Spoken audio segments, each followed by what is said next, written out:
Aprender a ler e escrever, se a gente parar para pensar em como isso acontecia algumas décadas atrás, Nossa, a imagem que vem à cabeça costuma ser bem monótona, né? muito.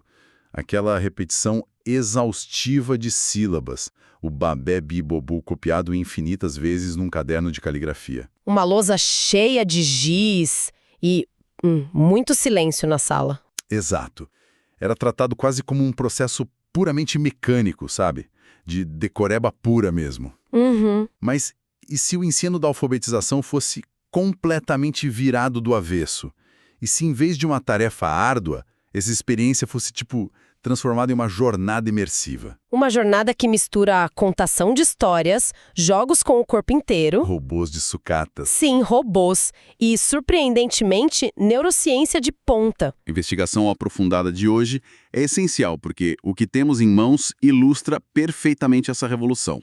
É um documento bem técnico, na verdade, É o anexo B, o quadro de objetos e metodologias do L+N. que significa Projeto Leitura mais Neurociências. Isso. Olhando de fora, parece só uma tabela gigantesca e super densa. Ela lista exatos 46 itens. 46, divididos em 5 categorias principais, marcadas lá em algarismos romanos, mas, na verdade, é um mapa detalhado de como reconfigurar o cérebro humano. E a nossa missão hoje é justamente traduzir essa lista, que é bem acadêmica, para uma compreensão clara. Mostrar como a educação moderna está usando evidências científicas para ensinar a ler de uma forma que respeita a biologia da criança. De forma lúdica. Certo, vamos desmembrar isso aqui. Opa, isso aí.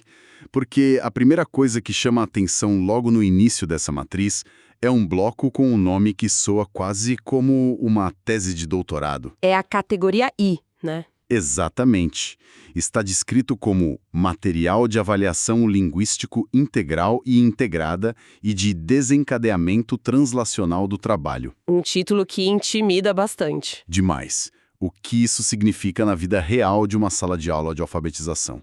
E mais, o mesmíssimo primeiro passo apontado lá não é abrir um livro. Não é cantar o alfabeto também, É a aplicação do protocolo de aplicação do IDEA. que consiste em 15 testes linguísticos. 15, isso não é carga pesada demais para uma criança que acabou de chegar na escola? É uma dúvida comum. Não corre o risco de assustar os alunos logo no primeiro dia? É uma preocupação super válida, mas a lógica aqui é exatamente o oposto de criar tensão.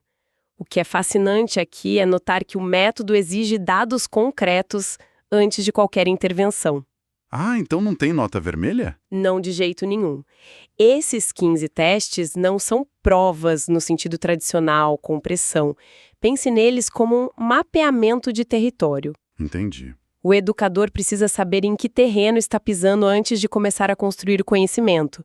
Não se começa a ensinar sem antes avaliar o terreno linguístico. É o tal do desencadeamento translacional, certo? Isso, que é um jargão para dizer basicamente como pegamos a teoria e traduzimos para a prática diária daquela criança específica. Faz sentido.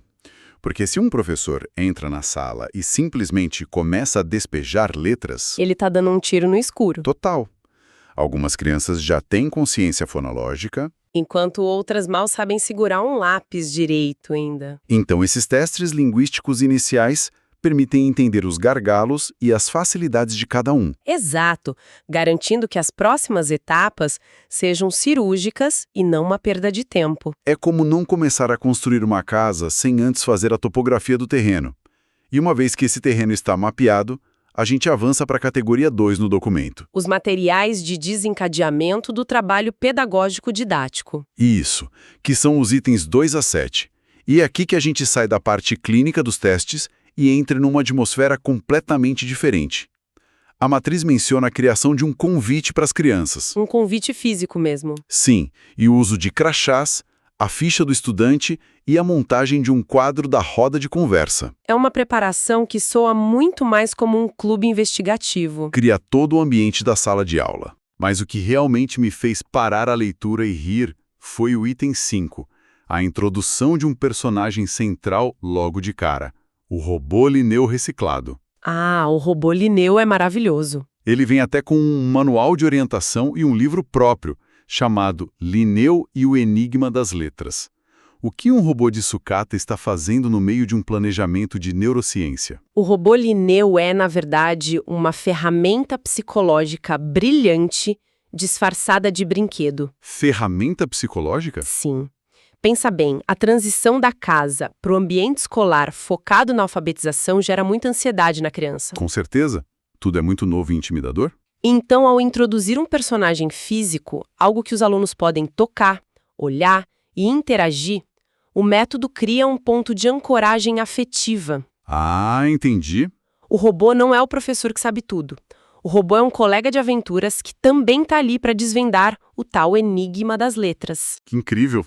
Quando se junta isso com a roda de conversa e o crachá, cria-se um senso de pertencimento quase imediato. O aluno não é mais um receptor passivo de regras gramaticais. Ele é um membro de uma equipe de investigação. E o cérebro aprende muito melhor quando se sente seguro.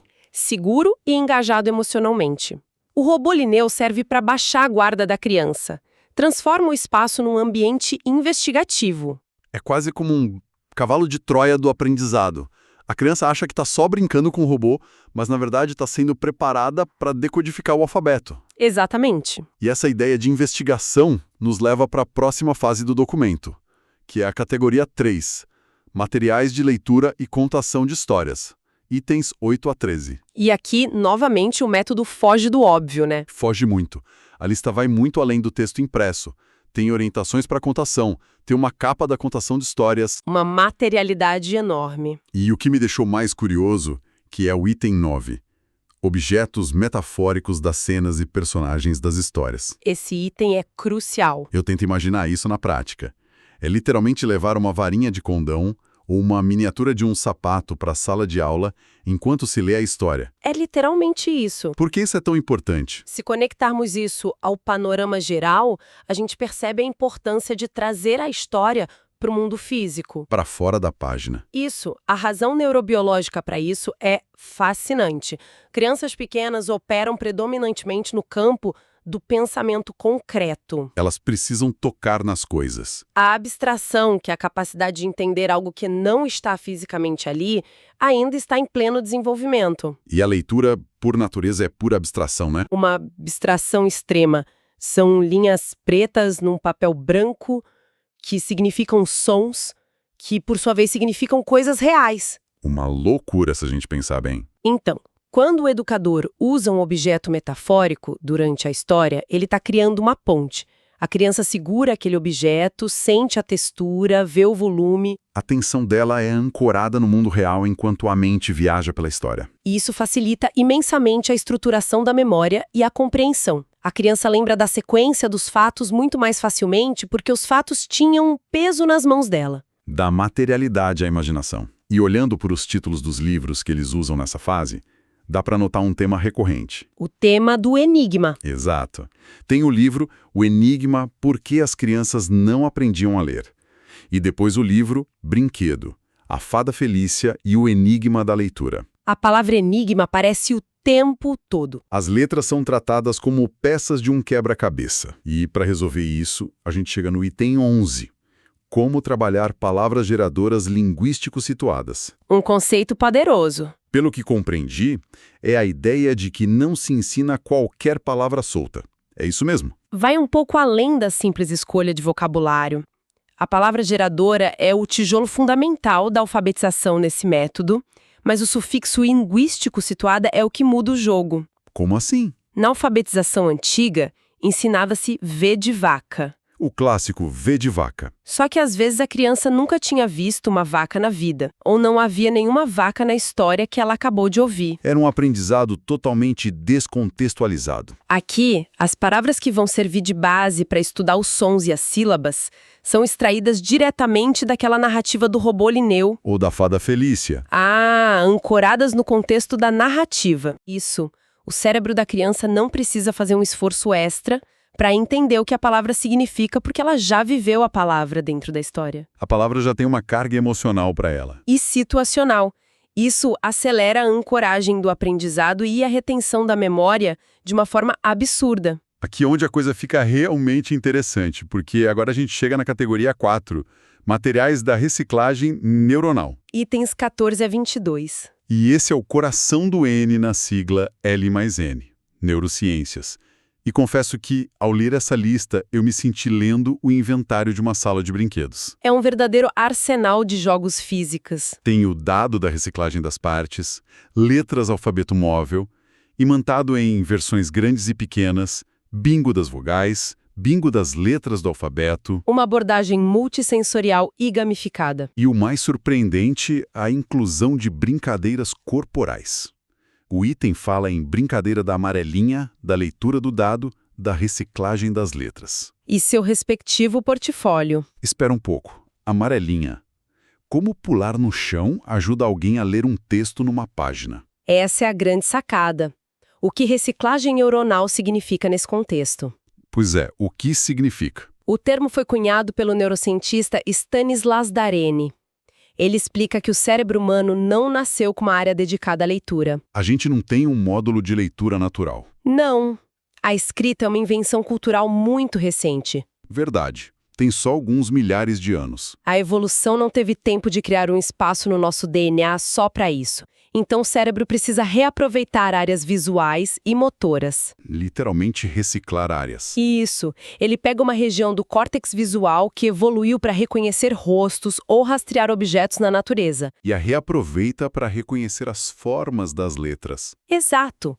Para ver a diferença sutil entre um B e um D. E faz uma conexão complexa com áreas auditivas e motoras. Ou seja, a gente hackeia o próprio cérebro usando peças que já estavam lá. Um hackeamento biológico. E é aí que entram os bingos, as letras imantadas e a amarelinha. Porque combina os estímulos. Se a leitura exige conectar visão, audição e movimento, não faz sentido ensinar sentando a criança numa cadeira e mandando ela olhar para uma lousa parada. Quando a criança manipula uma letra imantada enorme, ela usa o tato. Informações táteis e espaciais vão direto para o cérebro. No bingo, o visual e a via auditiva. E quando ela joga o dado e pula na amarelinha da leitura, ela usa o corpo inteiro, o equilíbrio, a propriocepção. E a localização espacial para inscrever o formato e o som da letra na memória. Quanto mais vias sensoriais são ativadas juntas,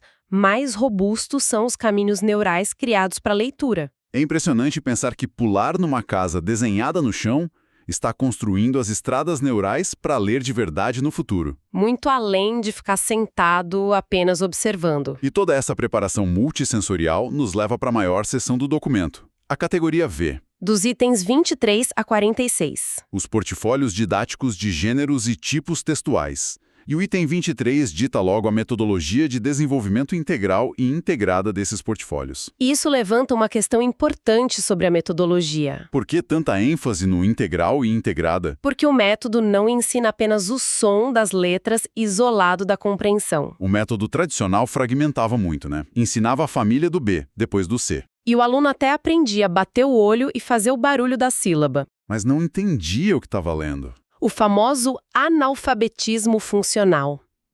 Ao usar essa abordagem integral e integrada, o método insere o aluno em diversos gêneros textuais desde o início. Criando uma compreensão profunda, a decodificação e a produção de sentido acontecem juntas. Sempre de mãos dadas. E o ciclo de aprendizado por história é incrível. Por exemplo, a história Gato que Pulava em Sapato, ou A Fada que Tinha Ideias. Elas não são apenas lidas uma vez e pronto. Exatamente, elas geram um pacote completo de materiais. A leitura gera um portfólio didático, um portfólio digital, Um caderno de pintura, recorte e colagem, a extração das palavras geradores. e algumas, como o Conto do Gato e o Conto do Linneu, ganham versões próprias da amarelinha da leitura. Essa imersão repetida, explorando a história por diferentes ângulos, consolida a memória de longo prazo. E o portfólio digital documenta isso. Se torna um diário de bordo do cérebro da criança. Ela vê materializado o quanto evoluiu. E a diversidade literária nessa fase final é fantástica. Tem histórias divertidas, como o Pinóquio Fracote, Janjão o Fortão, Clássicos modernos como Menina Bonita do Laço de Fita, e aí chega nas parábolas de Leonardo da Vinci e nos poemas de Cecília Meirelles, itens 40 a 42. pode parecer complexo demais para crianças saindo da alfabetização. Eu achei que era dar um passo maior que a perna. Mas lembre da jornada.